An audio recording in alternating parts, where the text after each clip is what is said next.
आज the John and कबक show में डॉक्टर रवि जकरिया दोष निकालने वालों को जवाब देते हैं। रवि भारत में पले बड़े, यह इनके पूर्वज ऊंची जाति के हिंदू पंडित थे, लेकिन एक दिन इन्होंने यीशु मसीह के वचन को सुना और विश्वासी बन गए। अब ये संसार में सबसे बुद्धिमान मसीही अपोलॉजिस्ट हैं। 70 से भी ज्यादा देशों में यात्रा की है और बहुत सम्मानित यूनिवर्सिटी में वक्ता रहे हैं, जिनमें है हार्वर्ड, प्रिंसटन, डॉर्टमाउथ, जॉन्स हॉपकिंस और ऑक्सफोर्ड यूनिवर्सिटी में। ये दक्षिण अफ्रीका में पीस अकॉर्ड में भी वक्ता रहे हैं और मिलिट्री अफसरों को भी लेनिन मिलिट्री एकेडमी में, centre for geopolitical strategy Moscow में वक्ता रहे। 3 बार इन्हें न्यूयॉर्क में यूनाइटेड नेशन के एनुअल प्रेयर ब्रेकफास्ट मीटिंग में बुलवाया गया और इन्होंने नेशनल प्रेयर ब्रेकफास्ट में seat of government Atowa Canada में भी संदेश दिया और लंदन इंग्लैंड में भी, और CIA वॉशिंगटन DC में भी वक्ता रहे हैं। आज हमारे साथ जुड़ जाएं विशेष प्रोग्राम द जॉन एंड कबक शो में।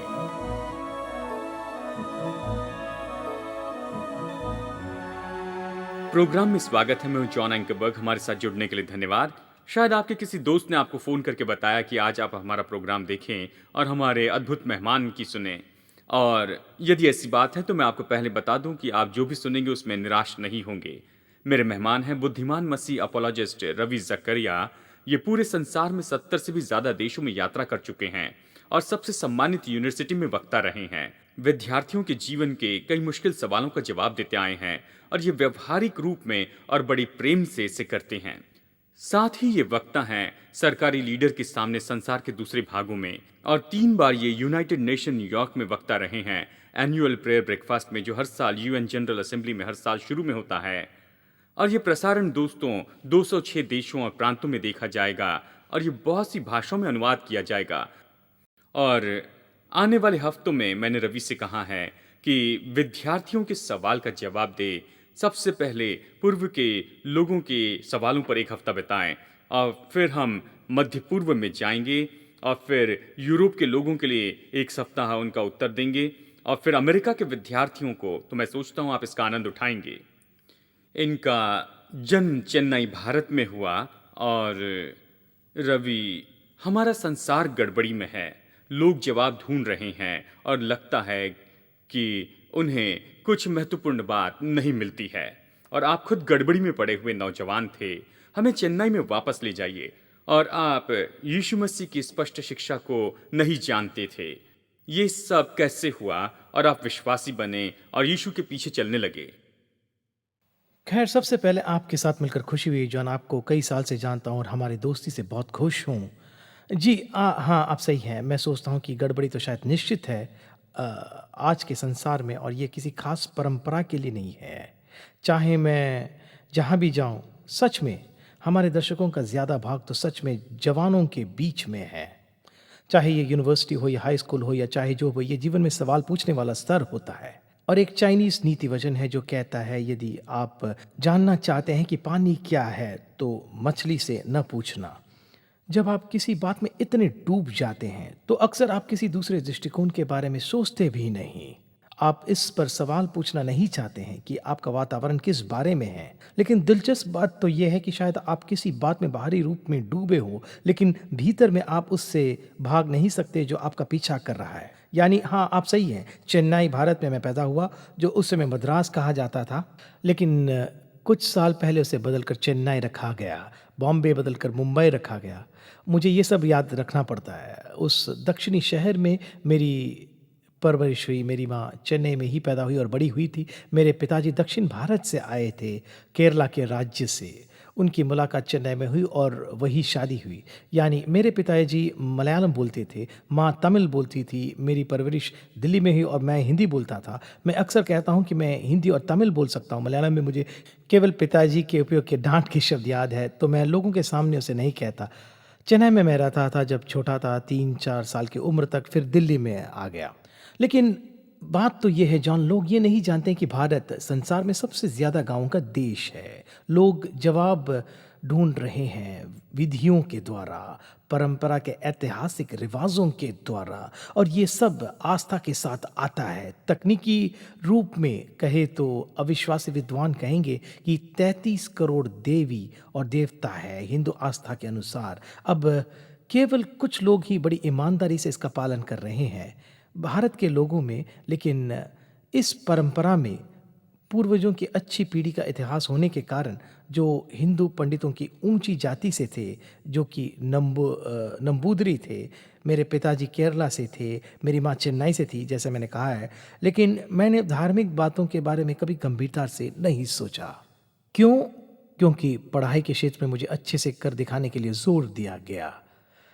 भारत पढ़ाई में बहुत स्पर्धा की परंपरा का देश है। यदि हम अच्छी पढ़ाई नहीं करते हैं तो कुछ नहीं कर पाएंगे, यानी हर तरफ से दबाव होता है।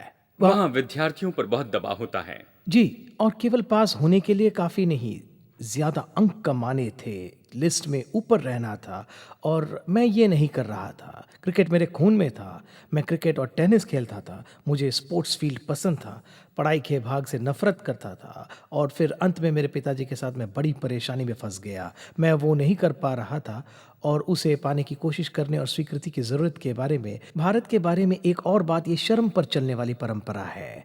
यदि अच्छी पढ़ाई नहीं करते हैं तो सफल होने की कोशिश में शर्मिंदा होते हैं।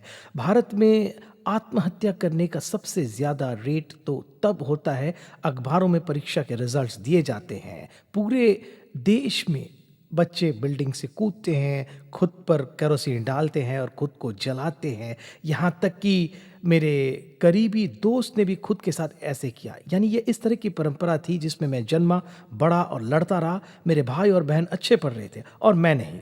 मैं परिवार में असफल व्यक्ति था और अंत में इसी ने मुझे पकड़ लिया। जी, मैं मुंबई में गया हूँ और अब कोलकाता जा रहा हूँ, और मैं देखता हूँ कि लोग जिस किसी आस्था के पीछे चलते हैं वो उसे बहुत ही ईमानदारी से मानते हैं। यानी वो ईमानदार हैं, लेकिन वो फिर भी गड़बड़ी में हैं। उनके पास अभी भी कुछ जवाब नहीं है, अभी खोज रहे हैं। आप इसके बारे में बताइए। जी, भारत में मुख्य धर्म है हिंदुइज्म, इस्लाम, बुद्धिज़्म, सिखिज़्म, जैनिज़्म, और कुछ लोग हैं बहाइज़्म से, और मसीहियत तो इसमें बहुत कम प्रतिशत में है। और लोग अक्सर सोचते हैं कि मसीहियत तो कुछ खास लोगों का बड़ा हुआ दृष्टिकोण है। नहीं नहीं, ये सच है कि सब बड़े हुए दृष्टिकोण के हैं। कोई भी बड़े दृष्टिकोण के बिना नहीं है, नहीं तो वो नहीं बनते। वो एक उद्देश्य के लिए बनाए गए हैं, केवल कुछ को छोड़कर। और जवाब की खोज में मैं तो चाहे जो भी उसमें गया, और खालीपन और अकेलापन और स्कूल की असफलता, देखिए ये सब मेरे एक भी मसीही दोस्त नहीं थे। वो सब तो ज़्यादातर लोग हिंदू दृष्टिकोण के थे, जो परिवार के लिए बहुत आदर की जिम्मेदारी रखता है, और ये सब मेरी परवरिश इसी तरह हुई। लेकिन खालीपन भीतर आया बिना जवाब के। केवल सवाल थे, परंपरा परंपरा परंपरा, इसे मानना ही होगा। मैं जानता था कि ये मुझे कहीं नहीं ले जाएगा, और अंत में मैंने आत्महत्या करने की कोशिश की। जी, इसके बारे में बताइए, आपने कैसे किया? खैर, कई साल तक इसे नहीं कर पाया जॉन, सच कहता हूँ। जब तक मेरे पिताजी और माँ जिंदा थे, ये उनके लिए बहुत शर्म की बात थी। फिर मेरे पिताजी के अंतिम साल में पूरी तरह शून्य हो गया। उन्होंने मेरी पत्नी से इसके बारे में कहने के लिए कहा, और फिर उन्होंने बात की, और ये तो फिर से शर्म की बात थी। कोई मानना नहीं चाहता है कि कोई कहे कि कितने नीचे गए थे। दर्शकों को बताना चाहता हूँ कि इसका मनोवैज्ञानिक अयोग्यता से संबंध नहीं था, और ड्रग्स और इस तरह की दूसरी बातों का मुद्दा नहीं था। ये केवल अर्थ की खोज करना था। मैं जीवन को एक साथ रखना चाहता था, और ये मेरे लिए एक साथ नहीं आ रही थी। तो मैं कॉलेज में अपनी क्लास में गया, और वहाँ पर साइंस लैब में गया, कुछ केमिकल्स देखे, साथ में ये प्लास्टिक बैग्स लिए। मुझे पता नहीं था कि क्या कहा गया है, केवल वो नहीं लिया जिस पर लिखा था जहर। उसे साथ में घर लेकर आया, पानी के ग्लास में डाला। एक दिन सुबह की बात है, सब लोग घर से बाहर थे। रेस्टरूम में गया, उसे हिलाया, वो तुरंत ही घुलने लगा प्रभावी रूप में। मैंने टीस्पून से उसे घुमाया और उसे निगल लिया। मैं शुरू के दिनों में अपनी कहानी ये कहते हुए बताता था, दुर्भाग्यवश। लेकिन एक बार डॉक्टर ने मुझे सही किया कि आप सौभाग्य से इसे कहना शुरू कीजिए। वो बहुत नमकीन था और मेरा सिस्टम उसका इनकार करने लगा। तब मैं सिंक को पकड़े हुए था, पूरी तरह पसीना पसीना हो गया था। मैं अपने घुटनों पर गिर गया, मदद के लिए जोर से चिल्लाया। घर की नौकर ने मुझे चिल्लाते हुए सुना। घर में और कोई नहीं था। वो आए, मुझे पता नहीं था कि दरवाज़ा तोड़ दिया या उसे धक्का मारकर गिरा दिया। मुझे पूरी तरह से याद नहीं, लेकिन उसने मुझे उस दयनीय दिशा में देखा, मुझे टैक्सी में बिठाकर हॉस्पिटल ले गए। और जब मैं पूरी तरह से होश में आया, मुझे इतना ही पता है कि मेरे हाथ में सुइयां थी। डिहाइड्रेशन के कारण मेरे माता पिता मेरे बगल में ही थे। वो पूरी तरह निराश थे कि तुम्हें पता नहीं कि किस तरह से जिए, अब तुम्हें मरना भी नहीं आता। वो तो मेरे लिए चौराहे की जगह का पल था कि जो सवाल मैं पूछ रहा था उसे गंभीरता से पूछता चला जाऊं। एक आदमी आपके कमरे में आए और क्या किया? खैर, ये मेरे लिए अद्भुत बात है, इसलिए मैं अलौकिक मुलाकात पर विश्वास करता हूँ। मैं किसी के आने की राह नहीं देख रहा था। सच में मुझे पता नहीं कि उन्हें इस तरह क्यों आने दिया। शायद इसलिए कि उन्होंने कहा था कि वो सेवक हैं और वो एक छोटा लाल नया नियम लाए थे और मेरे लिए उसे पढ़ना चाहते थे, और मेरी माँ ने कहा वो नहीं कर पाए। मैं बुरी दशा में था। तो उन्होंने यूहन्ना का 14वां अध्याय निकाला और वहाँ अद्भुत रूप में यीशु थोमा से कह रहा था, पहला व्यक्ति जो भारत में सुसमाचार लेकर आया, और वो नंबूदरी लोगों तक पहुंच रहे थे। मैं बताता हूँ, मेरे ही पूर्वज जो सदियों पहले थे। और यूहन्ना के उस 14वें अध्याय में जैसे यीशु कह रहा था, क्योंकि मैं जीवित हूँ तुम भी जीवित रहोगे।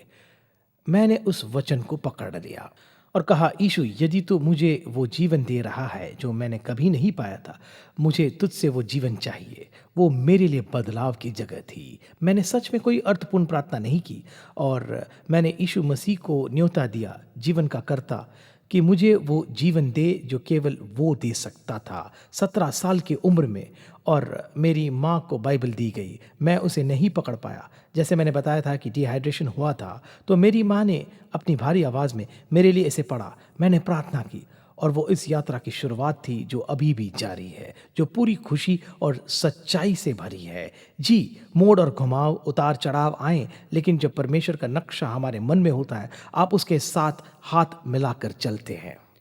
मेरे मेहमान हैं रवि जकारिया, विद्वान मसीह अपोलॉजिस्ट, जिन्होंने मेरे पहचान के सभी लोगों में सबसे ज़्यादा यूनिवर्सिटी कैंपस में संदेश दिया है। और आपको हार्वर्ड में आने के लिए कहा गया था और बहुत ही मुश्किल सवाल पर लेक्चर देने के लिए कहा गया था, क्या मनुष्य परमेश्वर के बिना जी सकता है? और उस लेक्चर में से एक किताब बनी, लेकिन मुझे वापस ले जाइए और सवाल का जवाब दीजिए, क्या मनुष्य परमेश्वर बिना जी सकता है? जी, ये मेरे लिए बहुत ही याद रखने वाला समय था जॉन। 90 की शुरुआत में जब पहला वेरिटास फोरम किया गया, अब वो पूरे देश में इसे करते हैं, अलग यूनिवर्सिटीज़ में। और मुझे विषय दिया गया था, क्या मनुष्य परमेश्वर के बिना जी सकता है। विल डोरेंट के कोटेशन से उन्होंने कहा था कि हमारे समय का सबसे महान सवाल है वो तो उत्तर के विरुद्ध में दक्षिण जाना नहीं है, पूर्व से या पश्चिम में, कम्युनिज्म से कैपिटलिज्म में, लेकिन हमारे समय का सबसे महान सवाल होगा कि क्या मनुष्य परमेश्वर के बिना जी सकता है। और मैंने इन्हीं आखिरी शब्दों को लिया और मेरे लेक्चर का शीर्षक दिया। मैंने वहाँ 2 लेक्चर दिए जिसे बहुत से समूह ने स्पॉन्सर किया था, फिलोसॉफिकल सोसाइटी, मसीही ग्रुप्स और दूसरे लोग, और जगह थी हार्वर्ड लॉ स्कूल। और मुझे इसके बारे में 2 बातों बहुत ही स्पष्ट रूप में पता है। ये Harvard Yale football game weekend में हुआ था, तो वो परेशान थे कि किस तरह की प्रतिक्रिया होगी। और नंबर 2, मैं पहली बार अपने पैरों पर खड़ा था पिछले 2 हफ्तों के बाद। मैं स्कॉटलैंड में था, कुछ रिसर्च कर रहा था डेविड लिविंगस्टन पर। पीठ में चोट लगी, डिस्क हर्निएट हुई, मेरा शरीर इस तरह झुक गया था। ग्लासगो में 5 दिनों तक बिस्तर पर पड़ा रहा। वापस आया, मेरे एक टीममेट मुझे लेने के लिए आए थे, और मैं इतने समय तक बिस्तर पर लेटा था उस दिन तक जब मुझे बॉस्टन में आना था कि इससे कर पाऊँ। ये तो याद बहुत अद्भुत है। मुझे पता नहीं था कि ये किस तरह होगा, लेकिन वही सवाल था और यही सवाल है। इसे जवाब देने के 2 तरीके हैं। थ्योरी के रूप में, हाँ, लोग ऐसे जी सकते हैं कि मानो परमेश्वर अस्तित्व में नहीं है। नास्तिक, एग्नोस्टिक, एथिस्टिक, कम से कम ज़्यादा लोग ये करते हैं। व्यवहारिक रूप में ये असंभव है, खासकर आप किसी भी बात पर नैतिकता की बात करना चाहते हैं। यही परेशानी जॉन पॉल सार्tre की थी, यही परेशानी आगे जाकर एंथनी फ्लू की भी थी, जैसे आप अच्छे से जानते हैं। ये इनकोहेरेंस, जैसे हम संसार में जीवन के सवालों के बारे में बुनियादी बातों को लाते हैं, ये तथ्य के रूप में और संजोग से नहीं होगा। जी, अस्तित्व के रूप में लोग इसे हटाना चाहेंगे और जैसे-तैसे जीवन जी लेंगे। लेकिन यदि आप अच्छा जीवन जीना चाहते हैं और पीछा करने वाले सवालों का जवाब देना चाहते हैं, तो परमेश्वर के बिना जीना असंभव है। मैं सोचता हूँ कि ये डुरांड्स की चुनौती थी। क्या हम ऐसे जिएँगे जैसे मानो वो अस्तित्व में नहीं है? और यदि ये होता है, तो हम किस तरह की गड़बड़ी के संसार का सामना करेंगे? और जैसे नीत्शे ही ने कहा, 20वीं सदी इतिहास में सबसे ज़्यादा खून बहने वाली होगी, क्योंकि परमेश्वर की मृत्यु के बाद विख्यात हुई थी और ये ऐसा ही हुआ। पिछली 19वीं सदी के साथ जुड़ने से भी ज़्यादा खून बहाया गया। जी, मैंने दिलचस्प पाया कि नीत्शे के लेख ने हिटलर पर प्रभाव डाला और हिटलर ने उन्हें स्टालिन को दिया और मुसोलिनी को दिया। और आप बता सकते हैं कि इन तीनों देशों के साथ क्या हुआ?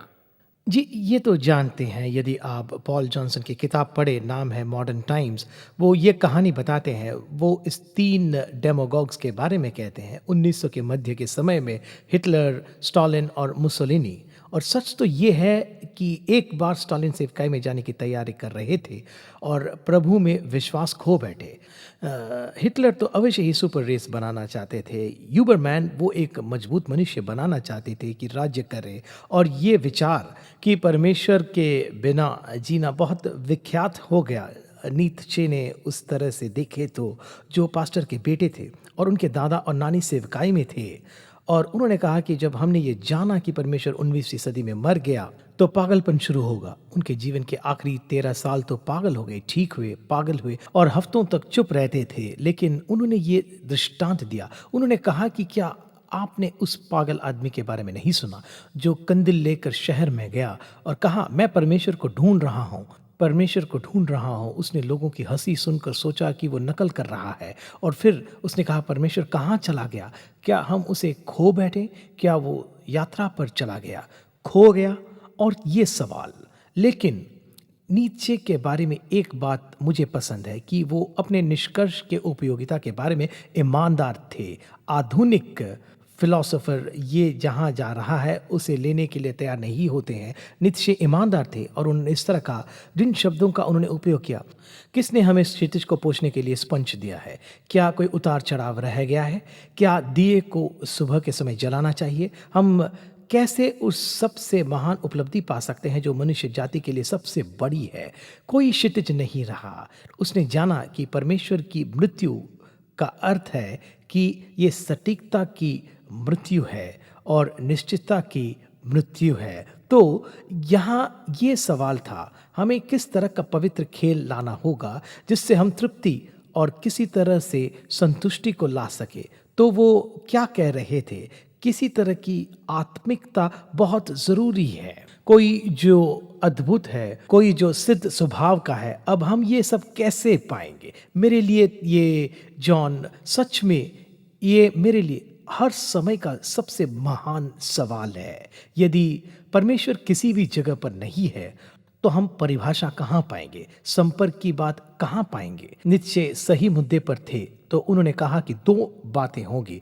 20वीं सदी इतिहास में सबसे खून भरी सदी होगी, क्योंकि 19वीं सदी ने परमेश्वर को मार दिया। फिलोसॉफिकली कह रहे थे, और पूरे संसार में पागलपन कैसे होगा? अवश्य ही हमें सलमत से बाहर आकर इन बातों को देखना होगा कि आज हम इस संसार में कहाँ हैं। जब हम देखते हैं कि 20वीं सदी में क्या हुआ, अश्वेत और ये सारी बातें, जानते हैं लोग इन बातों को सुनना नहीं चाहते हैं। कहते हैं आप हद पार कर इसे खींच रहे हैं। नहीं नहीं, G.K. चेस्टरटन ने इसे इस तरह रखा, परमेश्वर में विश्वास न करने की दुख की बात। ये ऐसा नहीं कि वो व्यक्ति किसी में विश्वास न करे, लेकिन ये इससे भी बुरा है, वो व्यक्ति किसी भी बात में विश्वास कर सकता है। जी, आपने कहा कि ये 4 मुश्किलें होंगी जब हम परमेश्वर की उपस्थिति को दूर करते हैं, परंपरा के जीवन में या किसी व्यक्ति के जीवन में। और पहला तो आपने कहा था वो तो ये है, और कोई नहीं था जिसने समझ के साथ बहस की हो कि इन सवालों का बेहतर जवाब दे सके। तो पहला है, यदि परमेश्वर अस्तित्व में नहीं है तो किसी नैतिक ढांचे के लिए कोई विवाद की कोई बात ही नहीं है। इसे बताइए। जी, ऐसा है कि जन्म से मैं पूर्वी हूँ और यहाँ रहने से अब पश्चिमी हूँ। मैंने ये दोनों परंपरा अपना ली है और मैं दोनों के बल और कमजोरियों को देखता हूँ। पश्चिमी संसार में हम सोचते हैं कि यदि पूर्वीय संसार में कोई परमेश्वर है तो किस पर विश्वास करें? जानते हैं ये तनाव होते हैं, लेकिन सच्चाई तो ये है कि हमें नैतिक ढांचा चाहिए जिससे हम अपना जीवन बना सकें। अमेरिका में हम कानून की जड़ों के बारे में कहते हैं। ठीक है, हमारे पास कानून की जड़ है, राजनीति का तना है और परंपरा की डालियां हैं, वो फैली है। किस कारण जड़ एक साथ रहेगी? ये तो नैतिक भूमि है जिसे जड़ को एक साथ रखना होगा। उदाहरण के लिए अमेरिका सही क्रम में बना है और ये सब कुछ, तो हम नैतिक बातों से कहाँ फिर गए? यहाँ तक सबसे विख्यात नास्तिक ने भी इसे मान लिया है। ये तो केवल विख्यात होने वाला है जो हर तरह के हल के साथ आना चाहते हैं। कुछ गलत शिक्षा वाले जो सोचते हैं कि हम परमेश्वर से हटकर कुछ नैतिक बातों को ढूंढ निकालेंगे, वो गर्मजोशी से आते पुराने और धोई गई थियरी लाते हैं जिसका कोई अर्थ नहीं होता है। मैकी, एक ऑस्ट्रेलियन ने कहा, जानते हैं इन अच्छी या बुरी बातों के बारे में बातें करना मुश्किल है जब तक कि किसी तरह का ढांचा ना हो। उन्होंने इसे माना। काई निल्सन, कैनेडियन नास्तिक ने कहा, व्यवहारिक रूप में हम किसी निर्णय लेने की बात पर नहीं आ सकते चाहे हम कितने भी तथ्यों को एक साथ न जोड़ दें। फिर उन्होंने ये कहा, ये तथ्य ही तो मुझे परेशान करते हैं। बर्टन रसल ने कहा कि वो सही और गलत के बीच का चुनाव उसी तरह करते हैं जैसे पीला और हरे में करते हैं। उन्होंने ये कपोसटन से कहा और कपोसटन ने कहा, हाँ तुम देखकर ही पीला और हरे में चुनाव करते हो, है ना? तो फिर भले और बुरे के बीच का फर्क महसूसीकरण के आधार पर करेंगे। जी, मैं अक्सर अपने दर्शकों से कहता हूँ, कुछ परंपरा में वो पड़ोसियों से प्रेम करते हैं, दूसरी परंपरा में वो उन्हें मारते हैं। तो क्या बर्टन रसल के पास पर्याय था? खैर, बता दूं कि नीतश ने खुद कहा था कि आईने के हॉल में जो एक दूसरे की ओर प्रतिबिंब दिखाते हैं वहां शब्दों का कोई अर्थ नहीं होता है। उन्होंने कहा कि मैं इतना धर्मी हूं जो सत्य की वेदी के सामने अपने घुटने टेक दूं। वो किस बारे में कह रहे थे? जो सत्य है उसके नैतिक उपयोग के बारे में। और मेरे लिए जॉन, और मैं जानता हूं आपके जीवन में भी, मैं एक परिवार की परवरिश कर रहा हूं। मैं एक पिता हूं, एक पति हूं, अब मैं दादा भी हूं। और मैं देखता हूं कि पढ़ाई का क्षेत्र हमारे जवानों को कहां ले जा रहा है। संबंधित होने की सोच की चरम सीमा तो मानो अपने पैरों को हवा में मजबूती से जमा देने जैसा है। नैतिक निश्चित की खोज किसी पारदर्शी बातों के बिना तो इसे व्यवहारिक रूप में करना असंभव होगा, बिल्कुल असंभव होगा।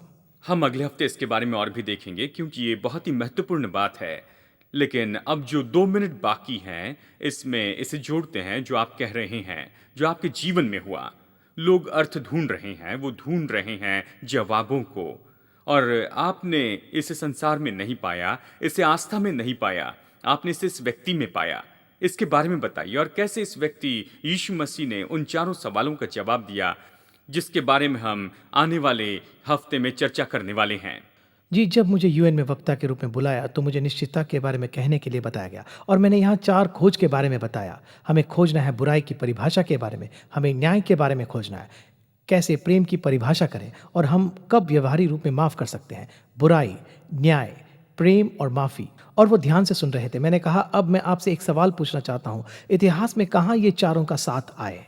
किसी एक निश्चित समय में ये एक साथ आए कलवरी नाम की पहाड़ी पर, यीशु मसीह के व्यक्तित्व में, जिसमें सिद्ध धार्मिकता प्रकट की गई, जिसमें परमेश्वर का प्रेम दिखाया गया, जिसने न्याय को केंद्र में लाया, पाप के दंड में और मुझे माफी दी।